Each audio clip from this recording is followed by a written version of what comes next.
sana. Nafikiri sisi tuko vizuri tumeanza maandalizi yetu baada ya kumaliza mechi yetu na Coastal. Tunajua mechi ya kesho haitakuwa mechi rahisi, itakuwa ni mechi ngumu. Ukiangalia matokeo ya mechi iliyopita, katika game iliyopita Dodoma waliweza kutupa wakati mgumu sana na kuweza kupata suluhu ya goli moja kwa moja. Kwa maana hiyo haitakuwa mechi rahisi, itakuwa mechi ngumu, lakini pamoja na ugumu na ubora wao Dodoma tumejipanga kuhakikisha tunapata pointi 3 katika mchezo wa kesho. Okay.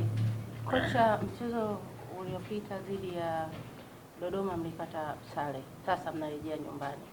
Mnaamini mnaweza mkatoka na chochote kitu hapa nyumbani? Kwa kweli target yetu sisi ni kutoka na pointi 3. Japokuwa hazitakuwa pointi 3 za rahisi, zitakuwa ni ngumu na za kuvuta jasho. Kwa hiyo tumejipanga. Pamoja kwamba na ugumu, nimesema toka mwanzoni walitupa game ngumu sana katika mechi yao ya kwanza kabisa kule Dodoma, na mechi ilisha kwa suluhu. Tunalijua hilo. Kwa hiyo tumejipanga kuhakikisha tunapata pointi 3 zote muhimu katika mchezo wa kesho. Shukrani sana kocha. Nakaribisha maswali kwa mwalimu. Mwalimu, kwa kutambua ambavyo Dodoma Jiji walicheza mchezo wa kwanza, hivi kama akija na sema approach ambayo alitumia kwenye uwanja wa Jamhuri katika mchezo wa kesho? Nafikiri sisi tumejipanga kwa design yote utakavyokuja.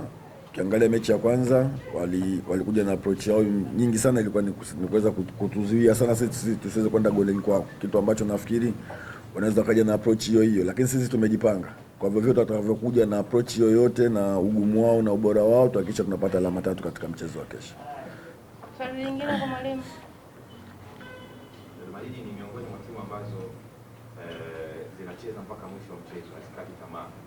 Tumeona mifano mingi ambayo ilitokea hapo awali, lakini kwa kulifaa mchezo uliopita dhidi yako na Coastal Union, kuna makosa baadhi yalifanyika kwenye dakika za jioni ambayo kama Coastal ingekuwa vizuri angeweza kuyatumia na kubadilisha ubao, jambo ambalo kwa Dodoma Jiji inaweza kawa ni threat sana kwenye mchezo wa kesho. Umeyafanyia kazi makosa yana yale na tegemea nini cha tofauti kwenye mchezo wa kesho? Nafikiri mpira ni mchezo wa makosa. Huwezi kucheza dakika 90 bila kufanya makosa. Kitu kizuri ni kwamba baada ya mechi lazima mfanye marekebisho. Yale makosa ambayo yalifanyika muweze kuyaondoa na yale mazuri muweze kuyaongeza zaidi. Kwa mimi nafikiri kwa makosa yaliyotokea katika mchezo uliopita tayari tumekwisha kuyafanyia marekebisho, na tuna session nyingine ya mwisho kabisa leo kuhakikisha yasitokee makosa kama hayo ambayo umeyaongea na kuweza kupata mafanikio katika mchezo wetu wa kesho.